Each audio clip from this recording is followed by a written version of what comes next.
Okay, welcome to our panel discussion on media alternatives. I'm here at Stanford with my media, culture, and society class. So over the last 11 weeks or so, we've been surveying the role of media in society, what media should be doing, and what it actually does and fails to do. We've looked at how properly functioning media are essential for democracy, the many ways that autocrats try to thwart critical journalism, how in liberal democracies, markets incline commercial media towards activating consumption rather than citizenship, how news deserts have emerged in a landscape of seemingly endless choice, how authoritarian populists have polarized society with their us-them rhetoric. We've looked at problems of representation, how media can perpetuate stereotypes and perpetrate symbolic violence against vulnerable communities. We've looked at media's ugly record in the incitement of discrimination and even genocide, as well as in the support of imperialism and in propaganda for war. So at the end of this rather bleak journey, I didn't want my students to feel that there are no answers out there to these multiple challenges. As dire and as daunting as the environment may be, there are people who are determined to make a difference.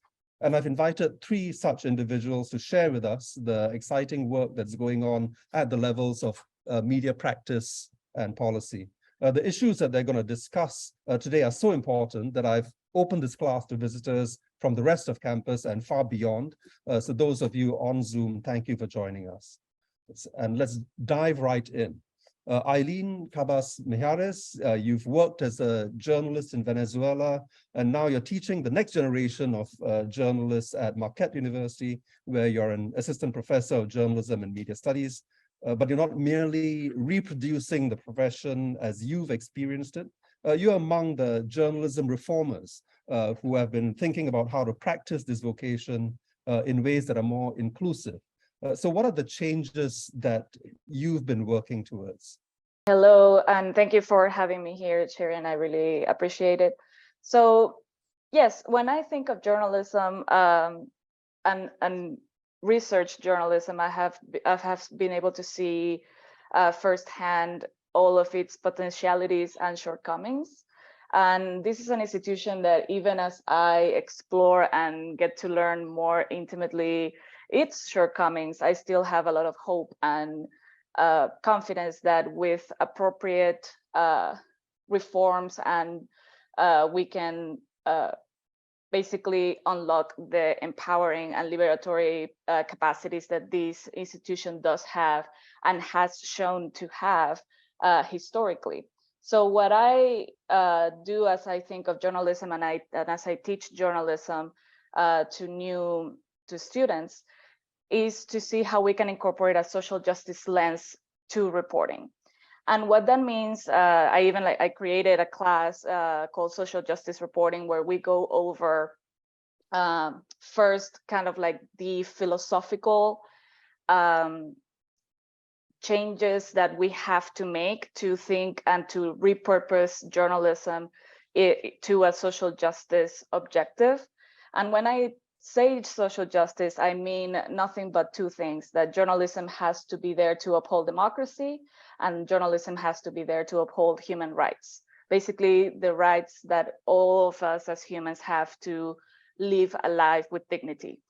And these are 2 of journalism values that have upheld this institution since its inception. Of course, with many flaws and detours along the way.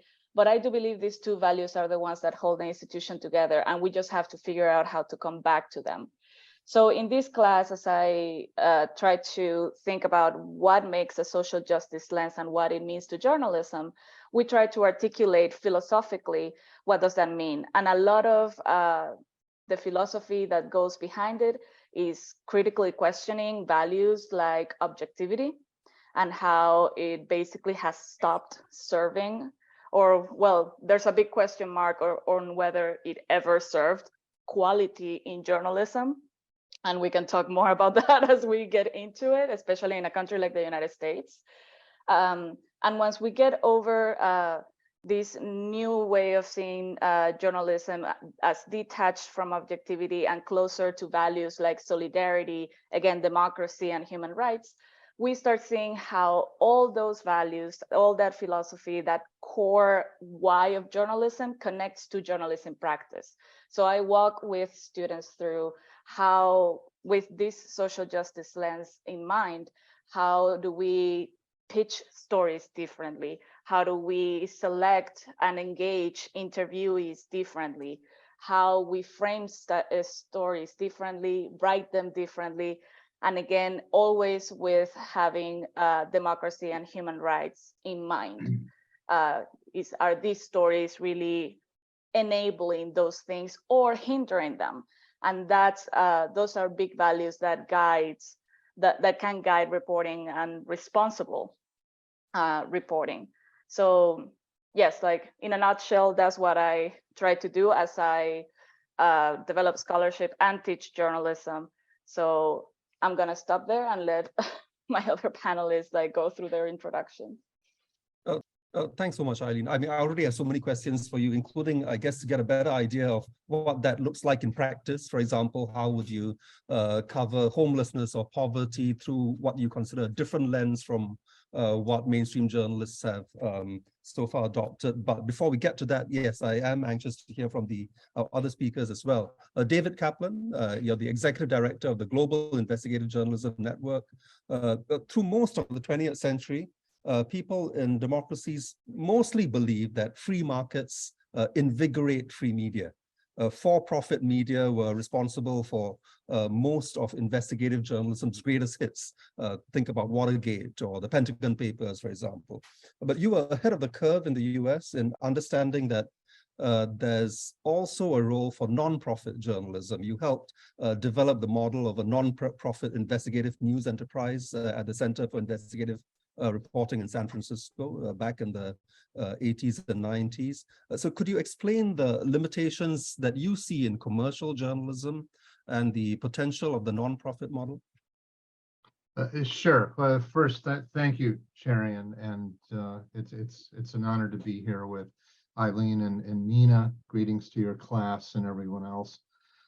These are such important questions right now. You know, doing public interest journalism, social justice journalism, Ayleen, for you know, to use your term, has never been easy.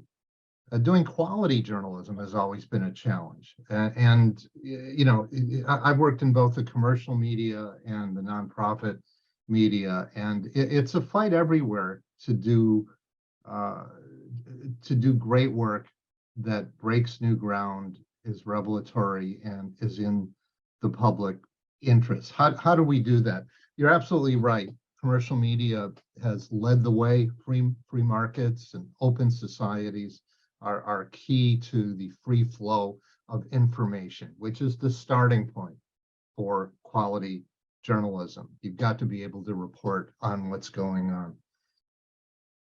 With that said, though, we have faced so many challenges in trying to do particularly investigative journalism, in-depth reporting, enterprise stories that go beyond the surface and document what is really happening in our societies. We had this wonderful window in much of the West where advertising was so plentiful that there was money in most newsrooms to fund an investigative team or an enterprise team or special projects section. And there was lots of creative projects that were done over the years, but that really started to change with the collapse of our financial model. As you all know, the advertising money left legacy media and it went to digital media. In some cases, not news media. It went to Craigslist and Facebook and other platforms. And The news media didn't do a very good job in trying to corner this incredibly lucrative new market. And so investigative reporting, which was always pretty high risk anyway, and it entailed, more time and the threat of legal action and just more resources, fell on pretty hard times. But necessity being the mother of invention, a lot of alternatives have come to the fore. And I was privileged to be kind of at the cutting edge, as you said, of the nonprofit model. Well, we had a number of kind of refugees, freelancers from the mainstream press who were looking for an independent platform. How do we do this kind of journalism and support it in a sustainable way? And three people came together in 1977 and formed the original Center for Investigative Reporting in San Francisco Bay Area. Originally it was Oakland and San Francisco. It's still in the region. This became the basis for a model that has spread worldwide. I run the Global Investigative Journalism Network. We're an association of similar groups around the world. We have 244 member organizations in 90 countries. So this model has spread all over, including the global South. And there's very exciting things that are going on with this experimentation. And it's not just the nonprofits, they're academic centers, there are cooperatives, there are membership organizations, niche publications. So there's all this experimentation that's going on, and there's no magic bullet. I think if you added up all the nonprofits in the U.S., and almost every U.S. state now has some kind of center for in-depth reporting, or some are more specialized than that. If you added them all up, it's still a fraction of the 30,000 journalism jobs we've lost in the last 15, 20 years. But they're punching above their weight. They're doing extraordinary work. They're often exposing stories that would have fallen through the cracks. I'm probably talking too much here, but it's actually though we have more challenges in a way than we've had for many, many years, we're also doing things that were unimaginable even just 10, 15 years ago, because of the very technology that helped decimate our financial base.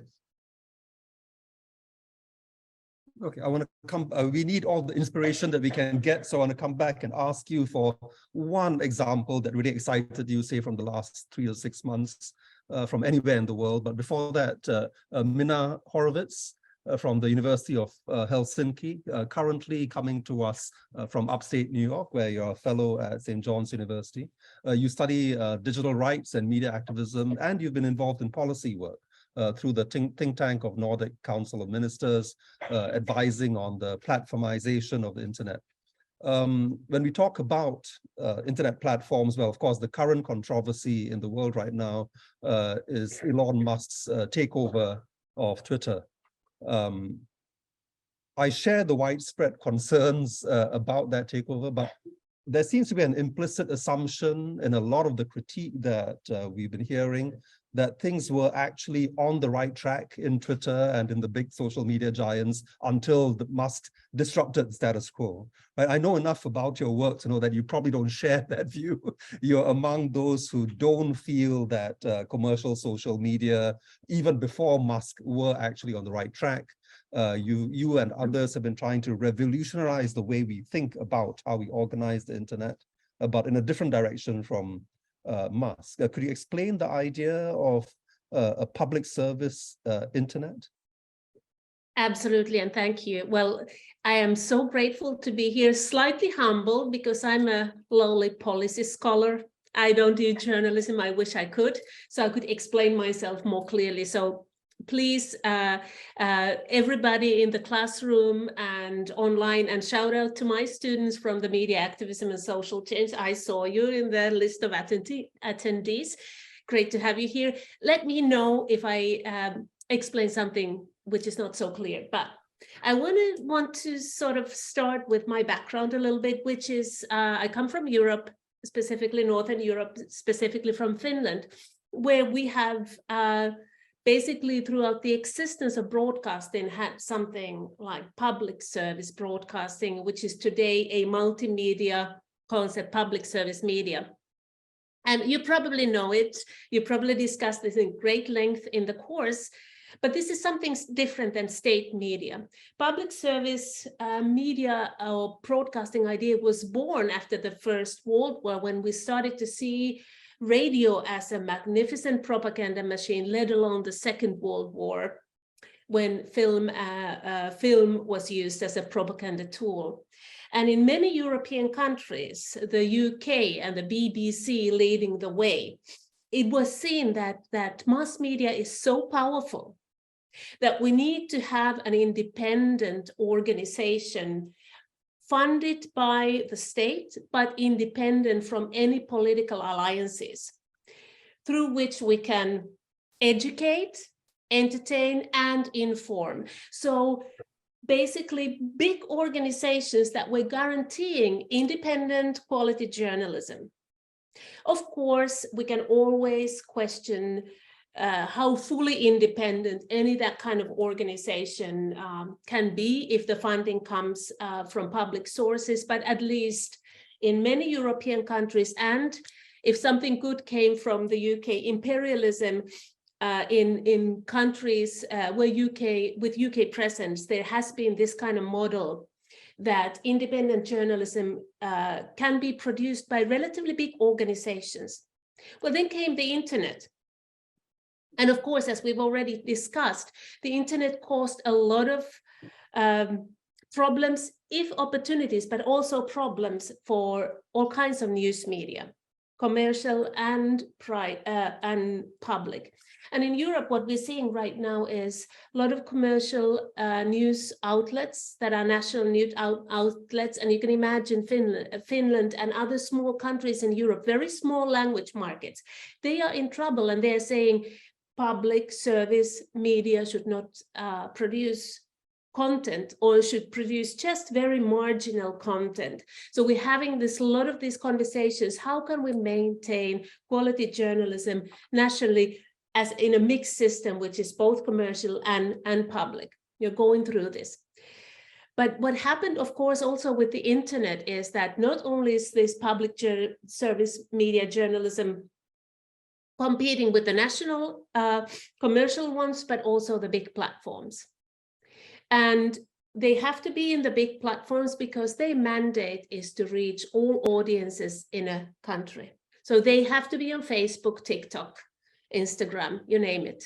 At the same time, they are dependent on platforms like Twitter to get their messages across, to spread their journalism.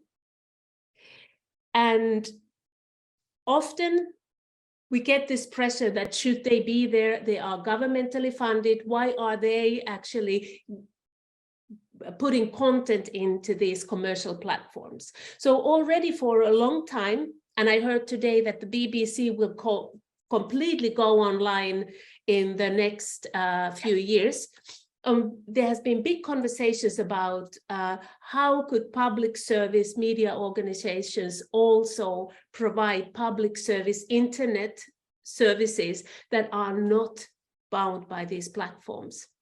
That all of a sudden can change ownership, all of a sudden change rules, what is allowed, what is not allowed to be published, that are not very transparent. Letting us know what is being censored from there. And I know there are movements also in the US, such as Eli Pariser's movement that talks about the public, digital public sphere, and how cities and communities can be like models and create their own digital public spheres. In Europe, because we have had this public service broadcasting and public service media model, now we are advocating for public service media organizations coming together and creating, if not global, at least a European-wide public sphere. And so with the public service organizations, as well as a lot of researchers, we came up with something called the Public Service Media and Public Service Internet Manifesto that claims that public service internet should be different from commercial platforms. And it addresses us as citizens, not as users who give data for this sort of surveillance capitalism. And it has to focus on realizing fairness, so no algorithmic biases, participation, civic dialogue, so not hate speech, but civic dialogue, and engagement on the internet. The manifesto has so far been signed by the major researcher organizations, public service media advocacy organizations, as well as luminaries who you might heard of, Jürgen Habermas and Noam Chomsky, among others. So I think at this point, 1,500 signatories. And just this morning, we met with some public service media executives from around Europe and other countries where public service media organizations exist. Also, PBS representative was there. And we agreed that we need a mixed model. We need public service journalism as well as commercial journalism.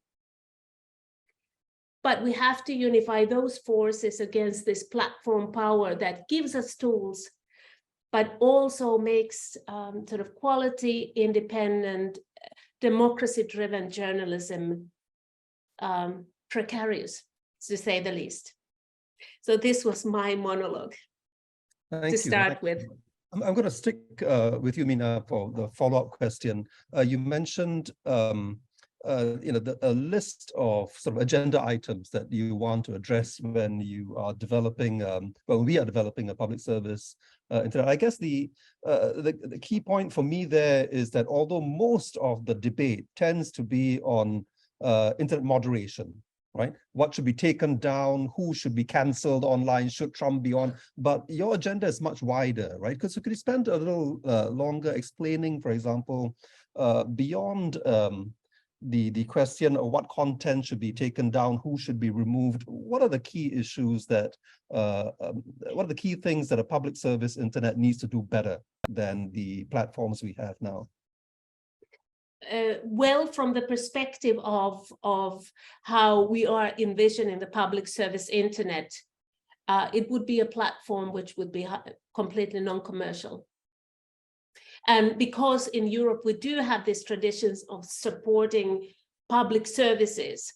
As one colleague of mine in the think tank of the Nordic Council of Ministers said, well, in most countries, and especially in the Nordic countries, we have traditions of public parks, town hall squares. We provide roads that are public.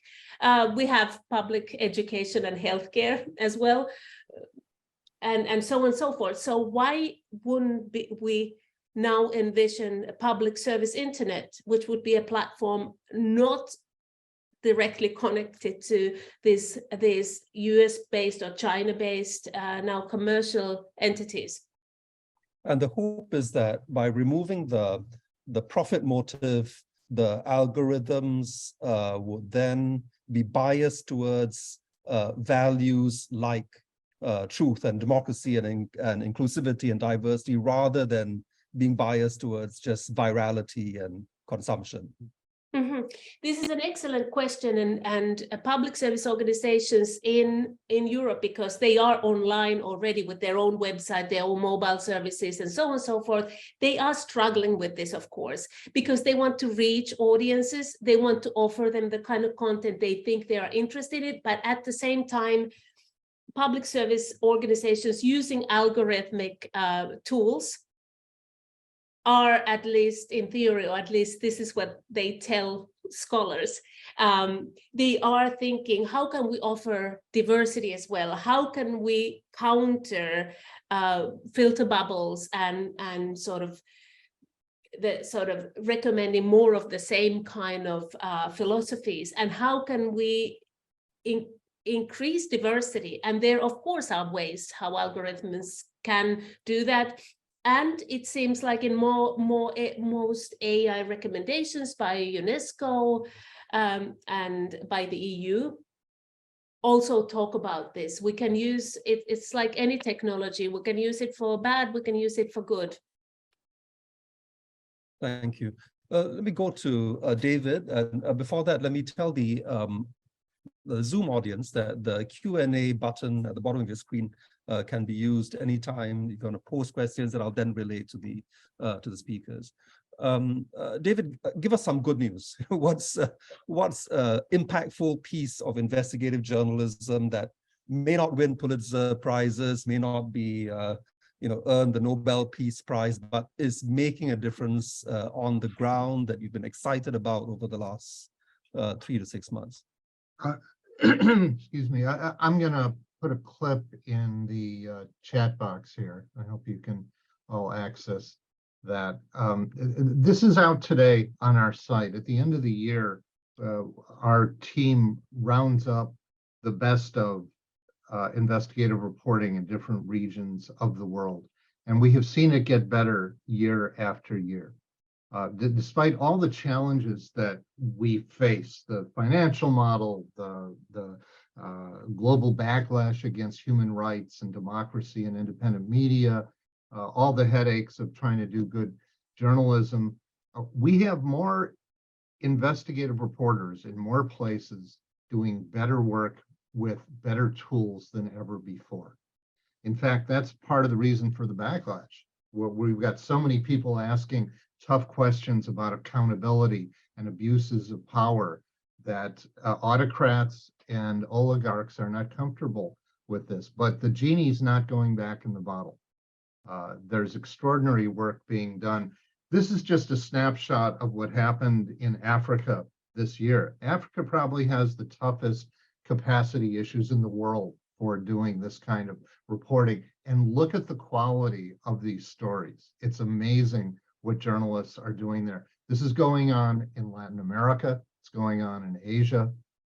It's going on in Eastern Europe. Despite all these obstacles, journalists are still fighting the good fight, and they're doing it better than they've ever done before. So that gives us hope. We spend, GIJN is built around a system of regional editors around the world. They're really our regional reps, and they start the day aggregating what's happening to the world's best journalists, the ones going after abuses of power and human rights violations and accountability shortages.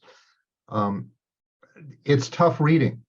We're getting the crap beat out of us almost every day, even in the places we thought we were relatively secure, like the United States or places in Western Europe. But having said that, no one is laying down.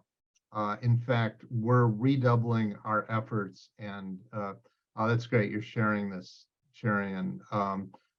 This is a great piece.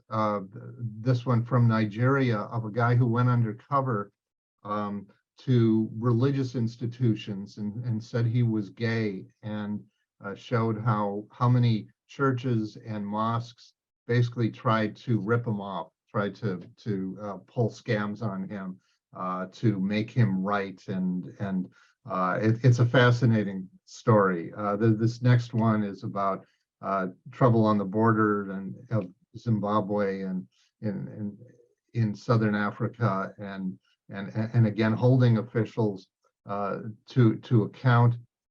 Next one is an environmental story, really an appalling piece from South Africa on the lack of controls there. All these different areas are being worked on by journalists. They're working more collaboratively and more cross-border than they ever have before. They're using new tools like satellite imagery, online, sophisticated online searches, sensors. There was a group, Mina, of Finnish journalists who put sensors in used clothing to find out where it goes. And they tracked it all over the world. They finally tracked it to markets in Kenya and found out people throw away 2/3 of it. They call it dead man's clothing. And then they tried to measure the carbon footprint that this industry has, and the clothing industry didn't want to cooperate. It's a great story. People have taken that model and they're following recycling with sensors. They're following the movement. Our supply chains are so important today, and our stories are so international. You know, the breakfast we eat in the morning, the toys our kids play with in the afternoon, the medicine we take at night, that they're all coming from different countries. Journalists are finally teaming up to figure out how to cover these stories. The bad guys went international a long time ago. That they were among the smartest, earliest users of globalization and technology. The good guys are starting to catch up. That's the good news.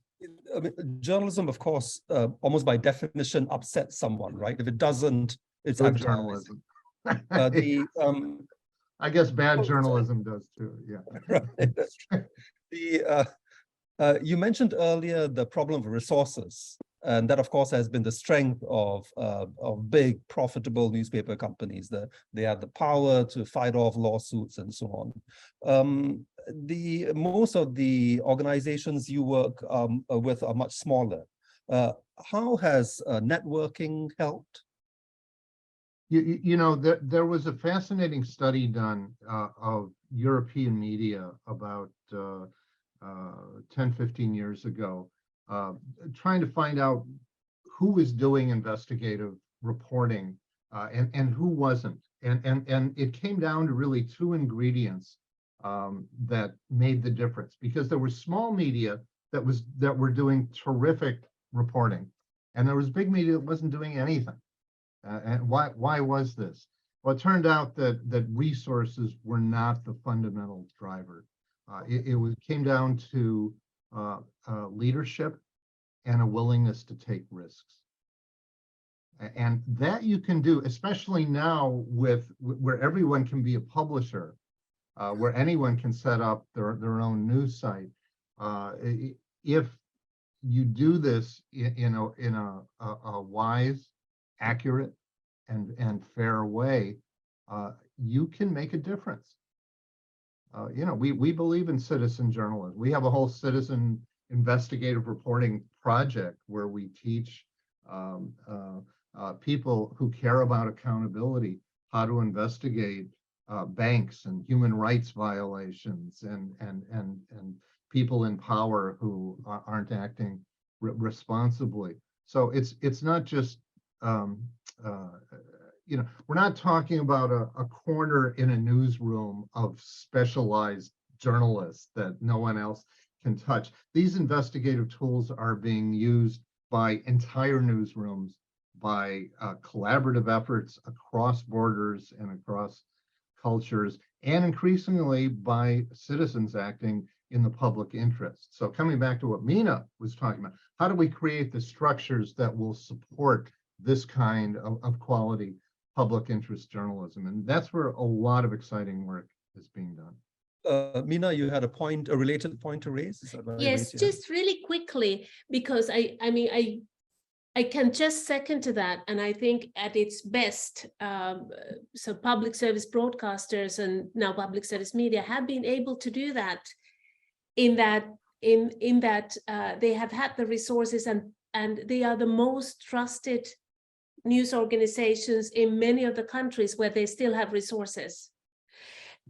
And I think it's important that we recognize, when we talk about sort of the demise of journalism and the awful things of the internet, we often talk about as audiences as we're somehow stupid.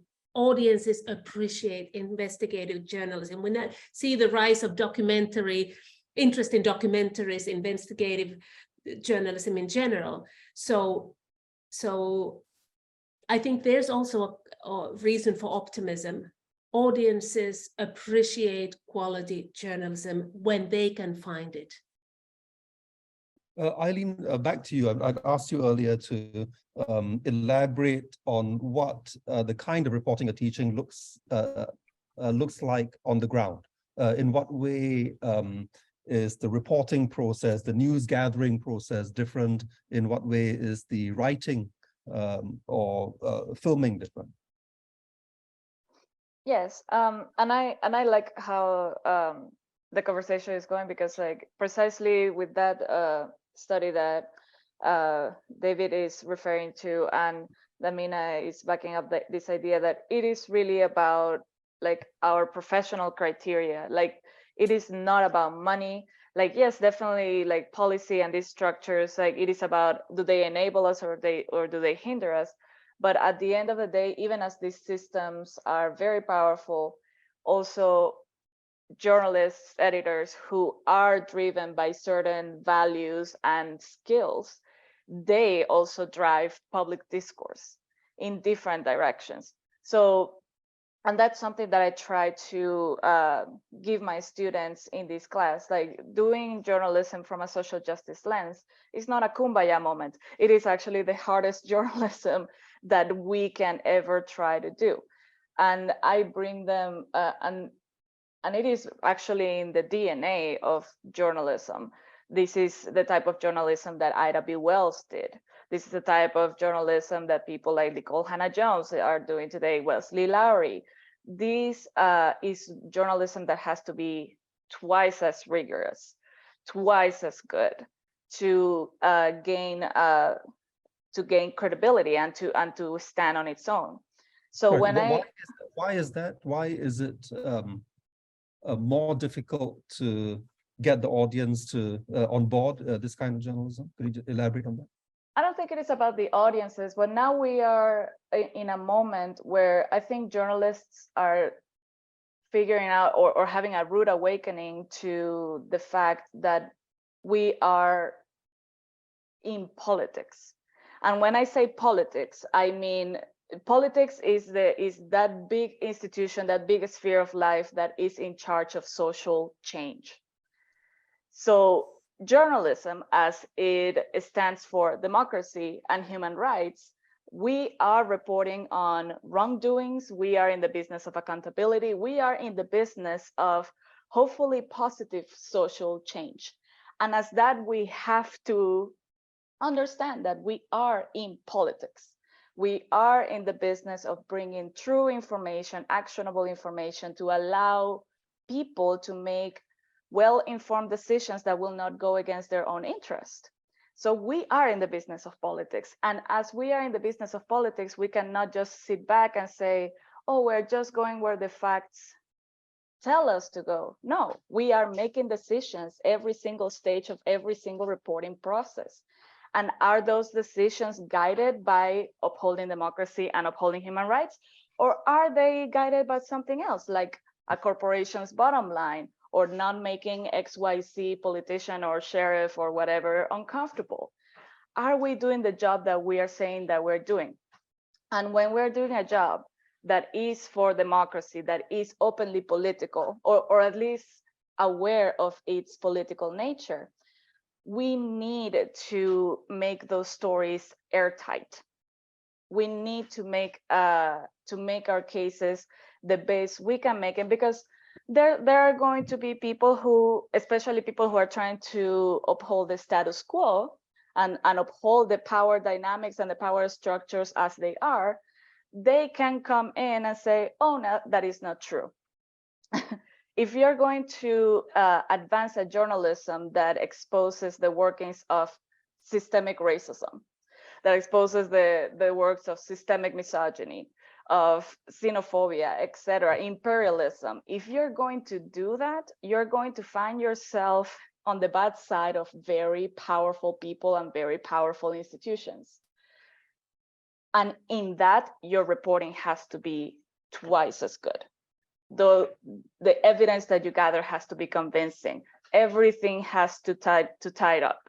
So again, it is not just like, yeah, let's help people and we're like it is not that type of moment. It is a journalism that will get you in trouble. Like Kaplan and us. Yeah. The communities that you want to represent better, presumably the ones who most need representation don't have their own spin doctors or PR consultants and so on, right? To kind of crystallize their perspectives and values and so on in a neat website or meme or so.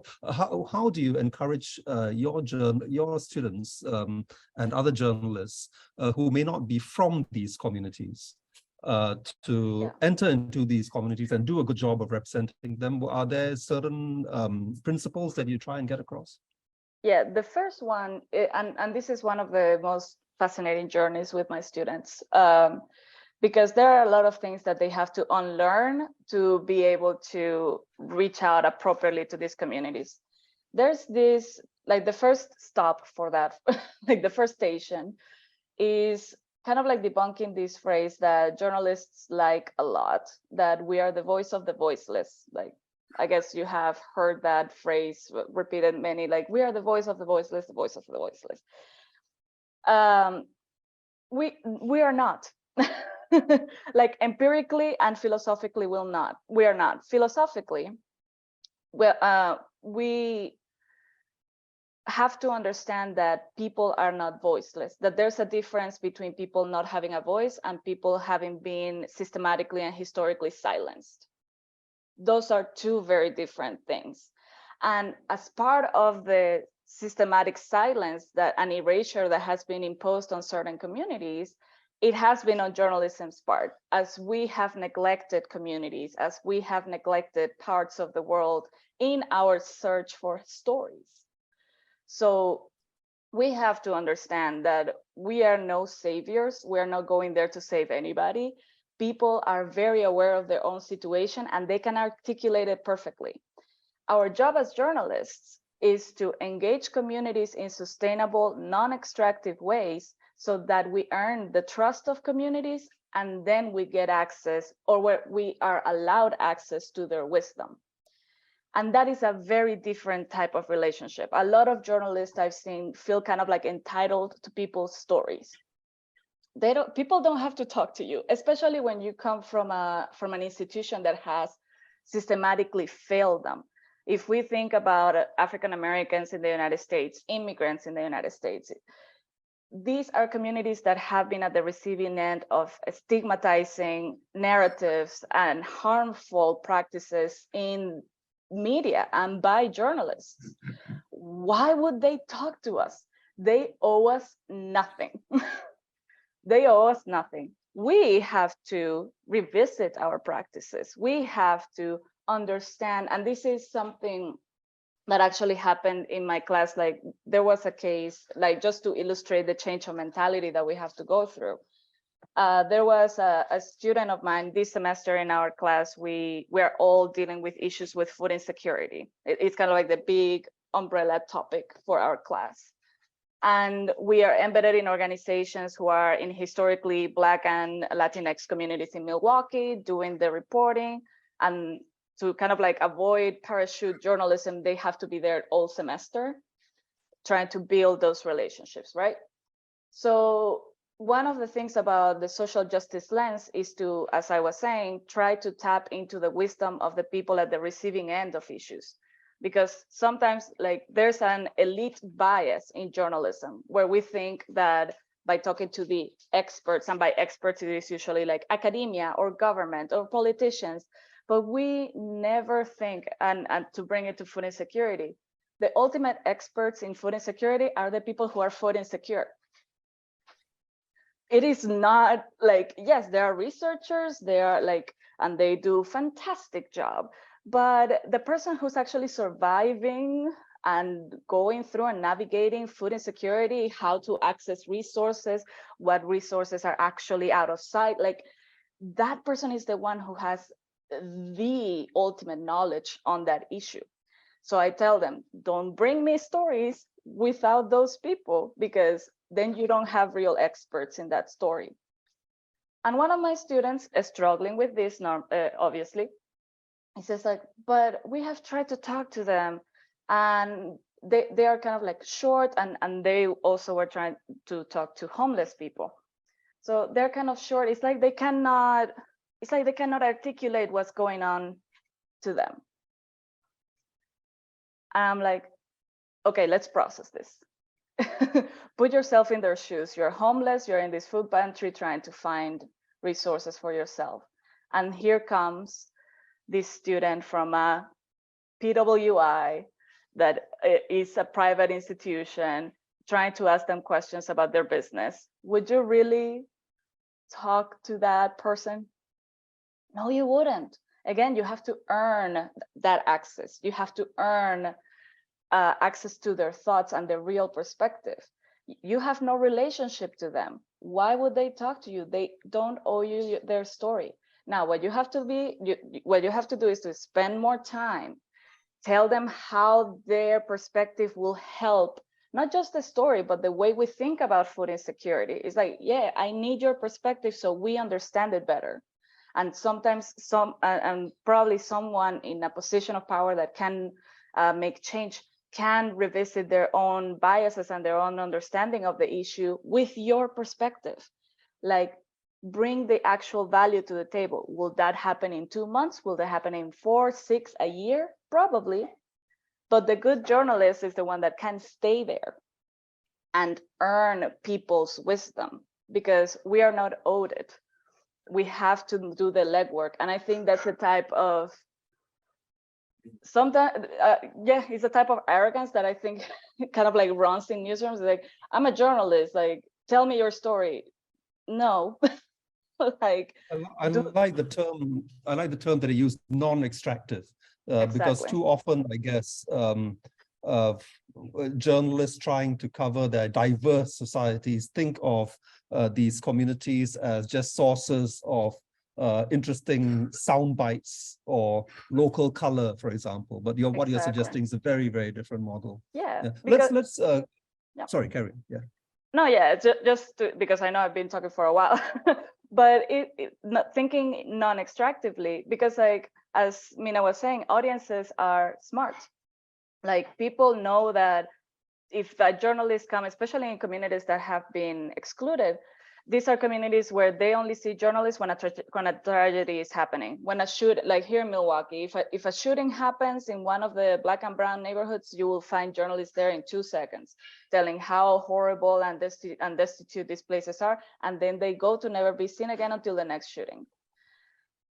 The whole story of how that community itself is trying to prevent problems and building themselves despite chronic disinvestment, et cetera, et cetera, et cetera, they don't know anything about it, and they don't even make the effort to learn that story. And residents, like, people know that. And that's just another layer of, like, when they come, again, why would I talk to you? You just come here to get your interesting B-roll, to get like the most outrageous quote you can find, and basically feed off of the suffering of the community to have like this kind of like eye-catching and clickbait little headline, and then you're gone. So when the relationship is like that, investigative reporting becomes very hard. Like, public service journalism becomes very hard, because we have not earned the trust of the community. And those are the types of practices that I try to kind of like revert and make my students unlearn in the process. I've got so many more questions for the panelists, but I don't want to hog them, because I'm sure there are also questions from the audience. So don't hesitate, raise your hand. Arushi will be there with a camera to put you on screen while you are articulating the question in your mind. Please do it quickly. A couple from the online audience. One, I take it as just as a comment. Nakib Nouri points out that there continue to be issues that are undercovered, and he mentions in particular vapes in high school and drugs undercovered.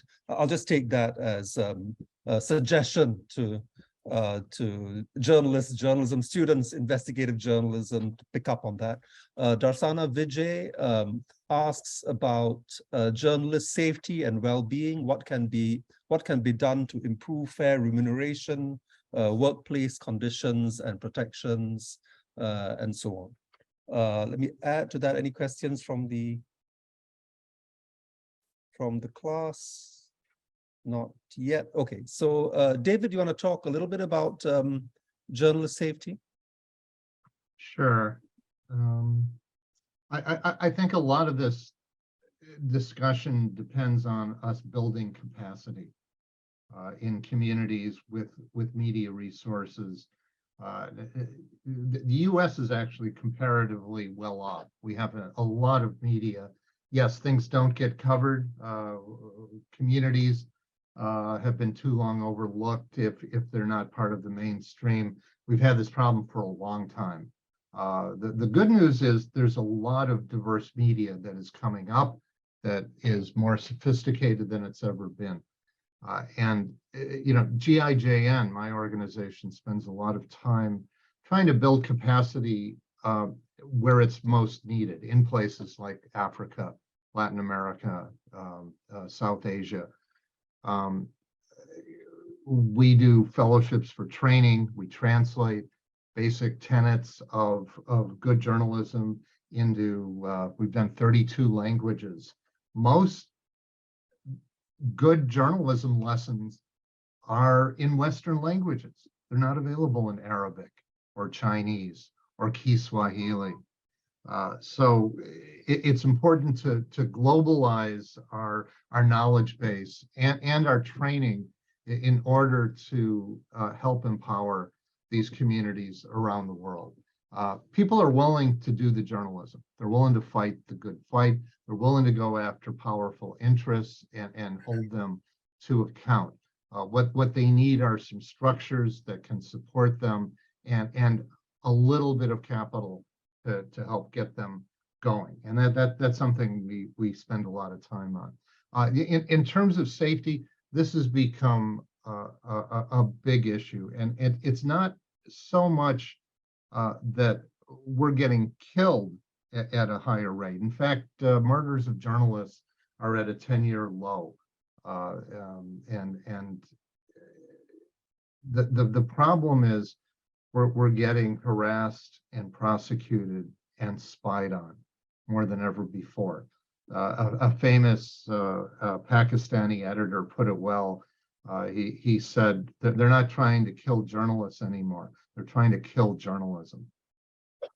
Well, what are the implications of that? You know, when we have Pegasus software on our it's being infected on our phones, we're being thrown into prison under national security and public health laws. We're getting slap suits, harassment lawsuits. We're being, you know, incessantly trolled and harassed online, especially women journalists. Well, so we're in this new environment now, and we need a new set of safety and security protocols to do this. How do we protect our sources? How do we protect ourselves? What basic security measures should we be taking? It's not like when I was a young reporter and you could just call somebody. There's a pretty good chance, you know, emails, forget about it. It's like writing a postcard. So you have to take all this into account and use measures like encryption and you know, double authorizations and so forth. But even those have limits. In a way, we're going back to the future, and we've got to start meeting people face to face, which is maybe not such a bad thing. If you really want to be secure, you're going to have to get into the field and actually meet people. I want to pitch a question from Akachukwu Nwosu, who's online, and asked Mina to address this because you're the declared non-journalist here. And I think the nub of this question has to do with, you know, why should we think of professional journalists as owning the story, right? We now have the resources for, beyond citizen journalism, people can take ownership of this, of the kinds of activities that used to be confined to professional media workers. Can you tell us a little bit more about that? Because you've been, of course, involved in all kinds of media activism, working with social movements and so on. Is there, what are the exciting things going on there in your, from your point of view?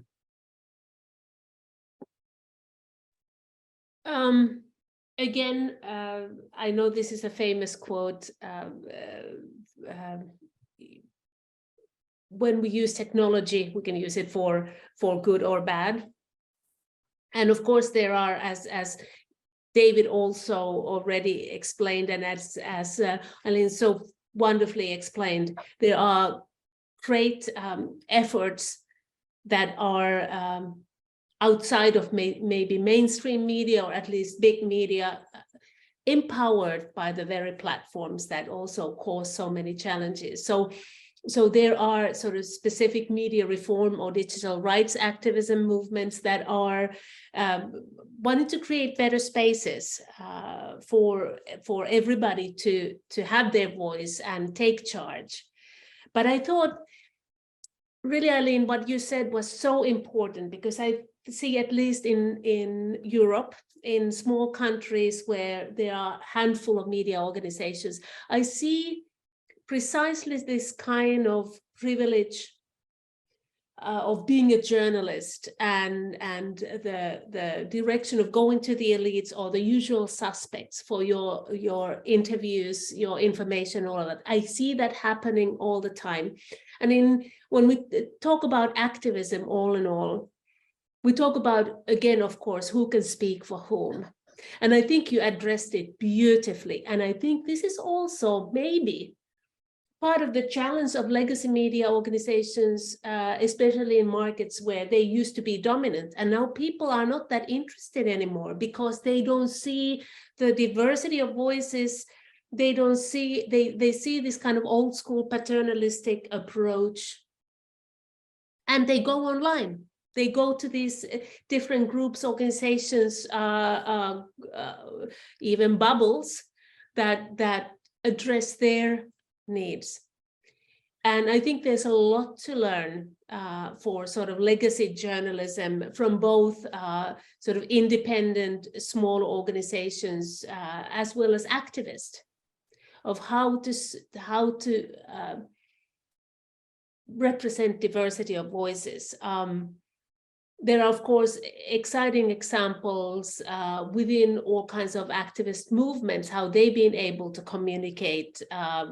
If we talk about Fridays for Future, for instance, that has been revolutionary, bringing young people's voices as well, which are kind of missing from legacy media completely, at least in many cases. So if I would highlight one example, I would perhaps highlight Fridays for Future and Greta Thunberg and all the young activists, how they've been able to take charge both online and in sort of legacy media outlets.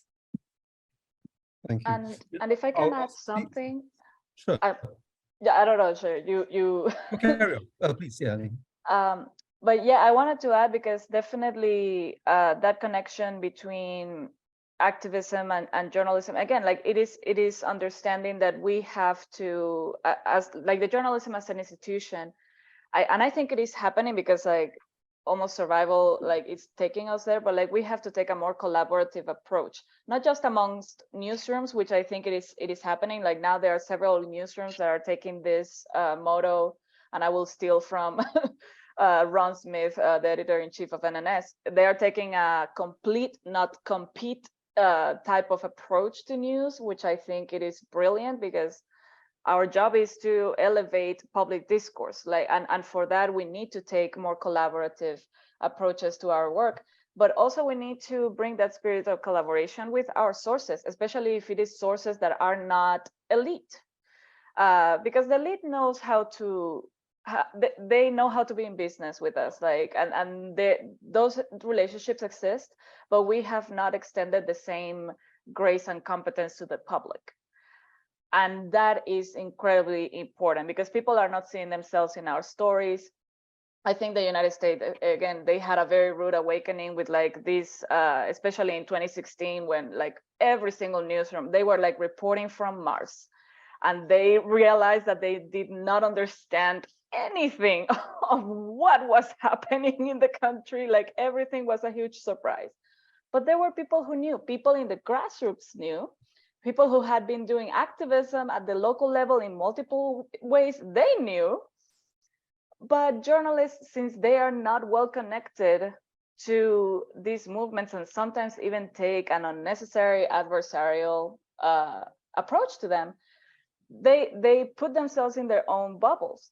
And there are movements, again, worldwide, like you mentioned that movement, Mina, but if you look into Argentina, the Ni Una Menos movement, which was against violence against women. And this is a movement that basically, since 2015 has been pushing feminist politics like more than ever. Like Argentina has a strong background in feminist and labor movements, but Ni Una Menos was led by journalists who had been embracing for decades feminist politics and taken a gender perspective to their reporting.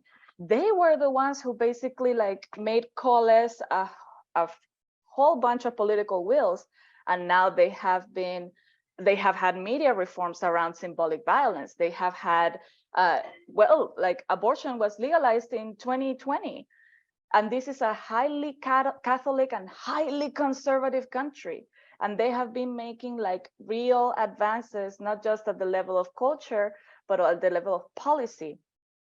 And these were journalists who never stopped being journalists, but they were using journalists again for social change. So these are things that can happen.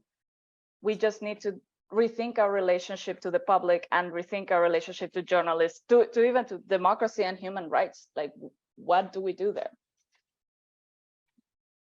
Thanks so much. Our three speakers, I think we've only scratched the surface of the depth of experience and insight that they have. I would love for this to go on, but unfortunately our time is limited, and I'm sure our speakers' time is even more limited. So I'm going to let you go, but I'm going to pitch you a final question, right, where we're at the reaching the end of the year. It's the end of this class, certainly.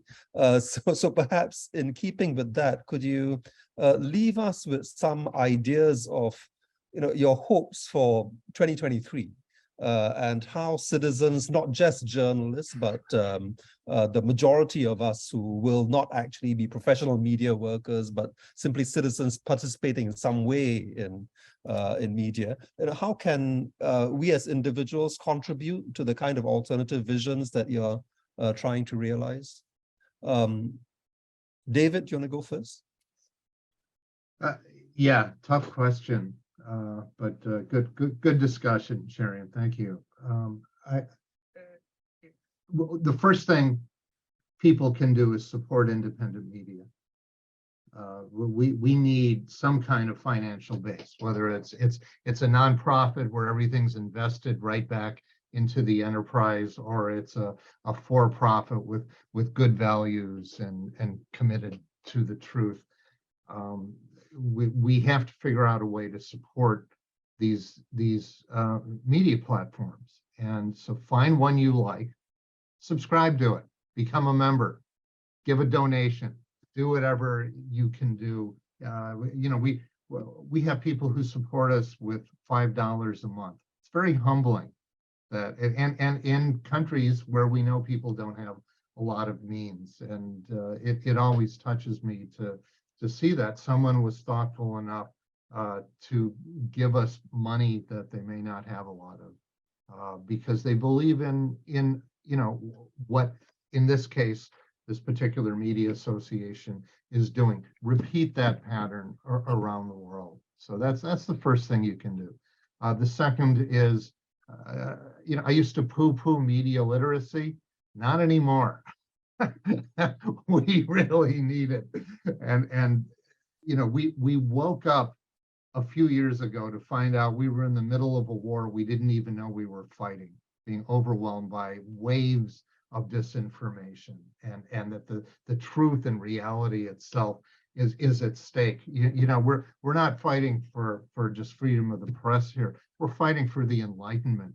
We're fighting for values of how to move our societies forward. And you know, in these kinds of places, it is more than just journalism. I mean, if you stand for the free flow of information, and you stand for telling the truth about what is really going on in your society, you're the opposition. We may not want to be pulled into politics that way, but half of the people I deal with are in countries where that is a reality. If you believe in human rights and democracy and independent media, you're the opposition. So we're going to have to come to terms with that. Thank you, David. Amina? Yeah, I wanted to be very positive, but now, David, since you said it, I'm going to echo that. A colleague of mine, Marius Dragomir, with his colleagues from Central European University, did a study recently of 158 countries, which shows how little we actually have independent journalism around the world. I mean, independent journalism is a handful, if we think about metaphorically. So we really the light is blinking red. I mean, it's really absolutely. And they did some historical analysis, and I mean that it's a downward facing curve. So thank you. I echo everything that David said. In addition, I would like to say this, coming from Europe, and being a policy scholar, European Union has just ratified the DSA, Digital Services Act, which is trying to curb some of the disinformation and try to make the global platforms a little bit more responsible, as well as it's coming up with the European Media Freedom Act, actually to counter very terrible trends in Europe, within Europe, especially where also the war is in Europe right now. So for instance, SLAP, which was mentioned here, they're trying to curb that harassment of journalists and support for independent national media in Europe. So at least there we see some sort of awakening by policymakers, finally. I mean, it's incredible. But for us as citizens, I think not only should we be media literate, should we support independent media, of course, but let's become more aware of how policies work and demand more from the platforms and from our policymakers.